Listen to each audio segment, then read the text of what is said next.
assessments. All right, suicide risk assessment. This is a 5-part model. You're looking at 1, ideation, 2, the plan, 3, the means, 4, the intent, and 5, protective. So this is what I want you to think about when you're looking at a question on the exam and you're trying to figure out, is this a suicide risk, or is this a high risk question, or it's a safety concern, those types of things. And we talk about this a lot with the duty to warn. A lot of people see this test question, they're like, oh, duty to warn, call the police. But there's specific things that have to be present in order to meet that criteria for duty to warn. So going back to this, the first one is the ideation. Are they thinking about suicide? I wish I wasn't here. I want to kill myself. I don't want to be here anymore. All those types of saying and things. It can be passive or active. How frequently are they having these thoughts? That is what you're looking at when you're looking at the ideation. The plan. Is there something specific? Like, I'm going to jump in front of a moving train. I'm going to jump off the bridge. I'm going to shoot myself. I'm going to cut my wrist. Like, what is the plan? How detailed? Are they telling you, hey, I'm going to do this weekend. My parents are going to be gone. This is the plan.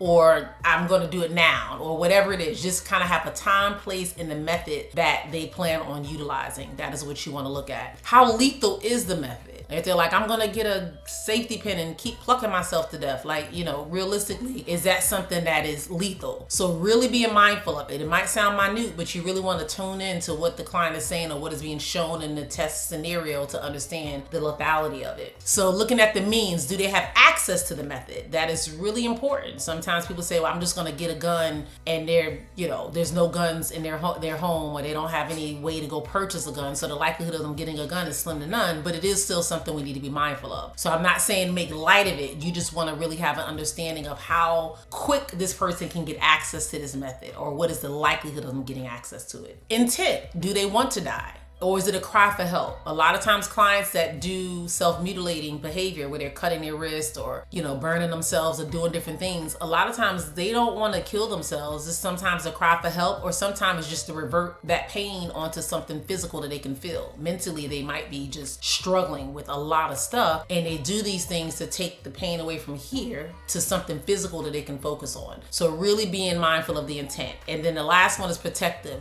Do they have any reasons for living? A lot of times the client might say they're suicidal, like, I thought about taking my life, but I would never do that to my children. Or there'll be no one to take care of my parents, and my parents are ill. You see, that's the protective factor. That's the things that you can draw from, because it's kind of holding them and keeping them focus or thinking about, will they would actually move through with the plan? Kind of having that idea. Future orientation and hope, pulling back from that. Like, maybe they're getting ready to get married, or, graduate, or getting this job or promotion. So these are things that they have to look forward to, then that will be considered protective factors. Talking about suicide risk by population, it's important to understand that elderly white males, especially 85 and up, have the highest completion rate. That's huge. I have worked with a lot of elderly. I would say that's not I'm not gonna say the number one population, but a lot of clients I have are like well into the 60s. I'm like late 60s, early 70s. I've had clients, I think the oldest client I've worked with was this company that it was strictly working with people who had like chronic illnesses, and they were older. And I think he was like 90 something. And it was a white male. He might have been like in his early 90s. And I remember some of the things that he would say or do, and I had to constantly be on alert and just making sure that I was monitoring that, his thoughts and, his means and those kind of stuff. Because when people get at a certain age, they feel like, hey, I don't have nothing to lose. I already lived my life. It is what it is. And I just don't want to be here anymore. I'm depressed or whatever. You got to look for those subtle hints. And like it says, silent suicide. There are so many things that are happening that we're just not aware of. So it's important to know the population. I'm not saying every time you work with a white male that's 85 that you're automatically thinking like, oh my God, they can kill themselves. No, just have that in the back of your head, understanding what's the probability if the person does have these tendencies. Same thing with adolescents. The highest rate of attempts driven by impulsivity, peer conflict. You see a lot of this on TikTok. There's like all these trends and stuff that people are trying on TikTok. And I remember this man did a video, and he said he passed by his son's room and he didn't hear him. And he went on about his business. He said, but it was kind of surprising. He said, so something told him to go back in there, and his son was like hanging from something in his room because it was like a thing that was on TikTok. It was like, see if you can hang yourself for this amount of time. Just little things that kids don't really realize the magnitude or how serious these things are. And that was just an activity or game, but he almost lost his life for it. So just being mindful of that when you're working with adolescents and youth. LGBTQ+, they have a very high rate of suicide. What is the primary driver here? If they don't have that, what's the primary driver? We talked talked about it yesterday too. Support. Has support.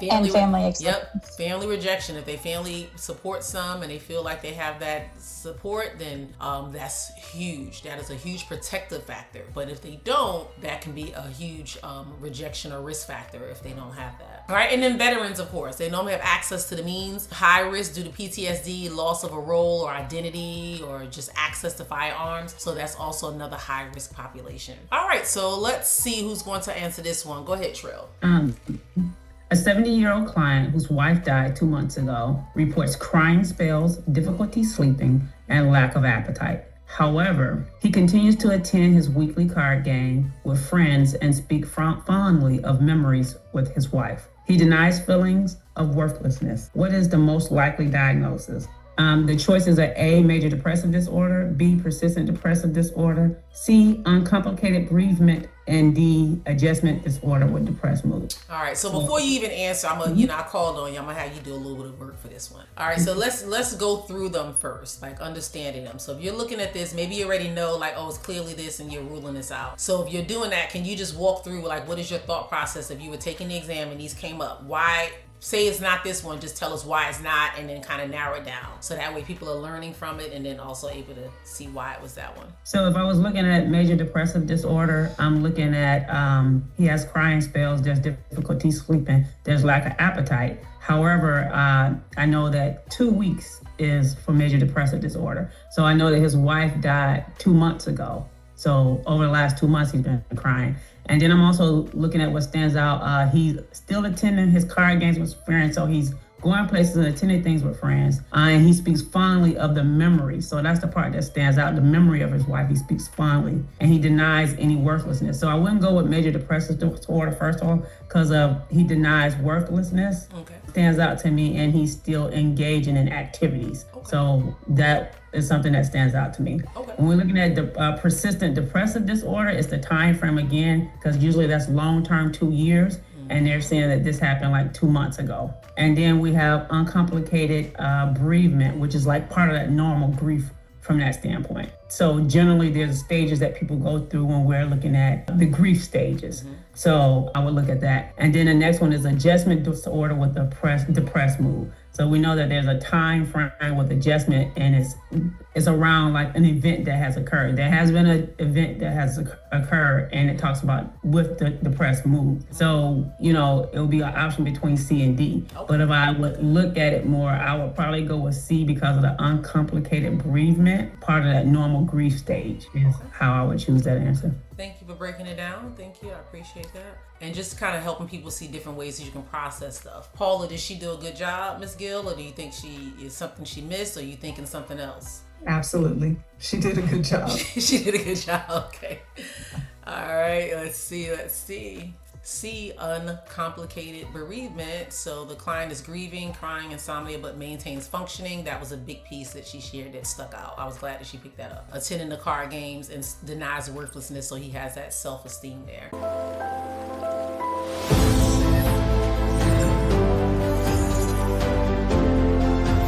Stop guessing.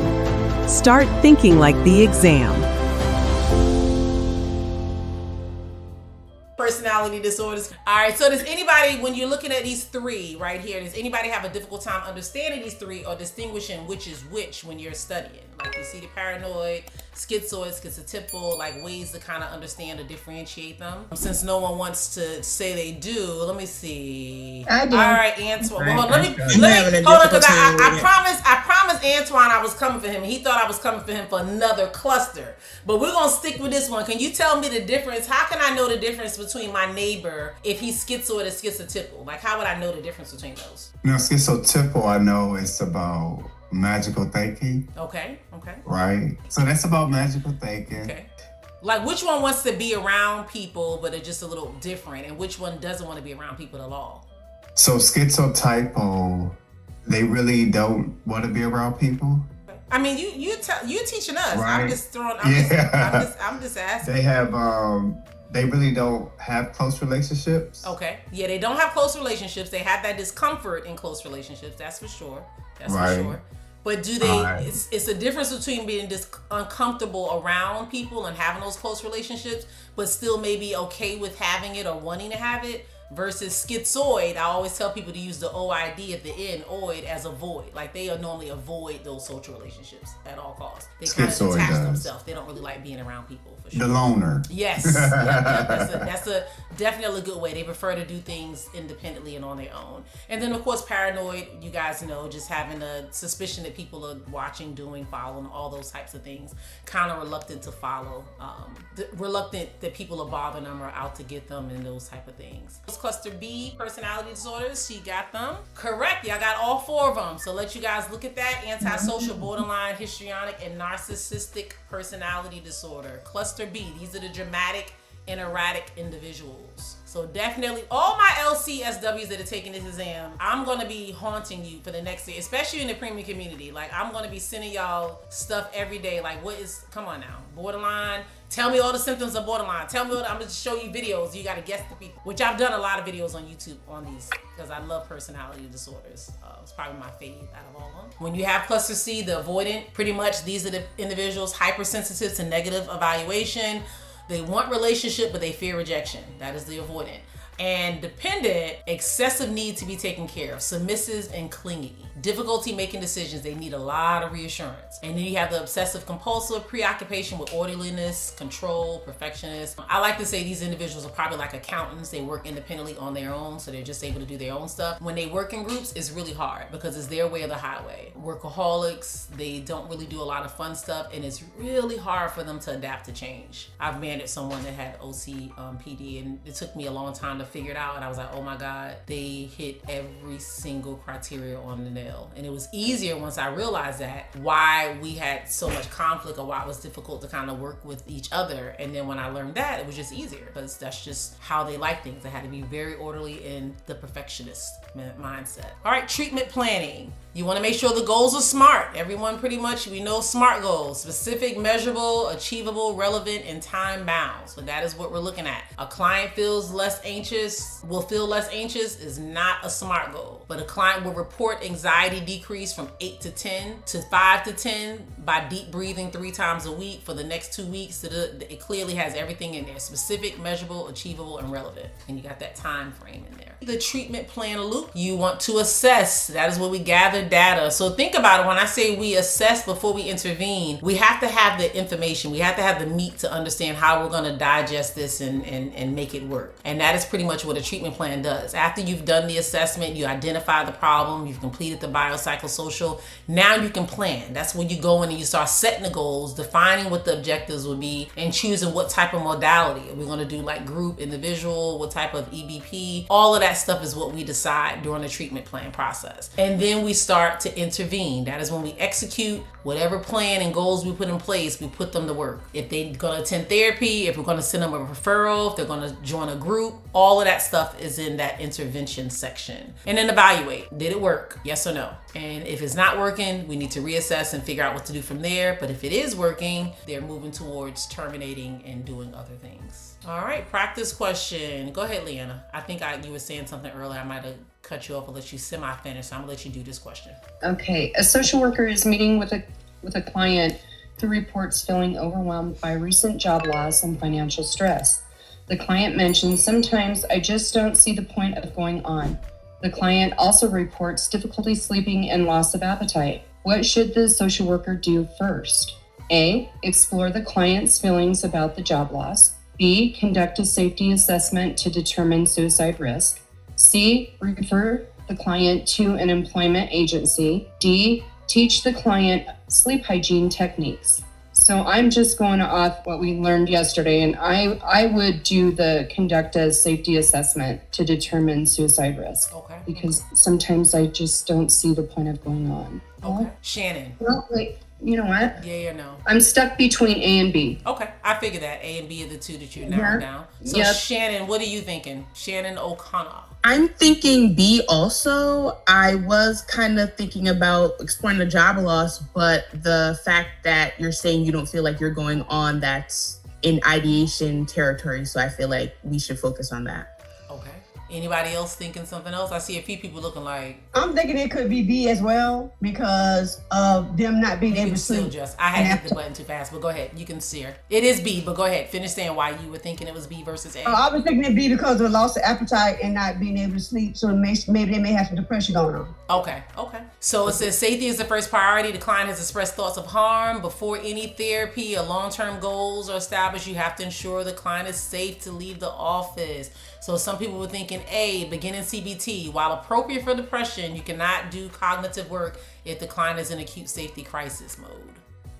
All right, some clinical interventions. So we have CBT, the feelings, thoughts, and behaviors. That's pretty much the CBT. You have that triangle of how you do stuff, the cognitive behavioral therapy, and you kind of understand that's what it is. It's cognitive triangle, how we think. That's the main hub of CBT. And then DBT, it has the four modules that we'll look at, which is mindfulness, distress tolerance, emotional regulation, and interpersonal effectiveness. That is why it's so helpful when you're working with individuals that have borderline personality disorder, because you're helping them to fully be present with those mindfulness techniques. And then when it comes to distress tolerance, surviving a crisis without making it worse. For them, everything is catastrophic. They go from one point to the next. So teaching them how to accept reality as it is really helpful when you're working with clients like that. And then you have the emotional regulation, understanding and changing emotions that are ineffective or painful. So that is something that they work on, the emotional regulation piece, and then interpersonal effectiveness. We all know that they have a hard time engaging and maintaining relationships. So that is why DBT works exceptionally well for individuals that struggle with these things. All right, motivational interviewing. So we're gonna go over the ORs, open-ended questions, affirmations, reflections, and summaries. That is a quick way to understand and know the core skills of motivational interviewing. And then we're tying it into the stages of change. So everyone knows that pre-contemplation,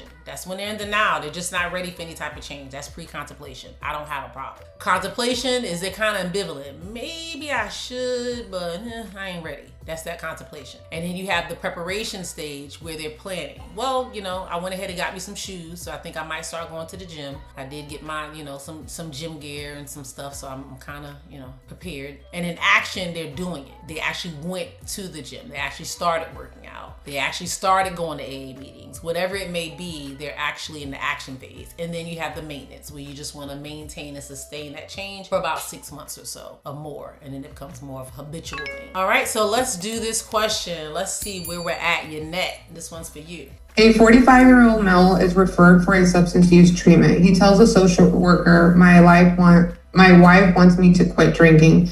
I know it's bad for my liver, but it's the only way I can unwind after work. I'm ready to give it up completely. Which therapeutic approach is most appropriate for this client? Motivational interviewing. C. Okay, so you're going with C. All right, and that is correct.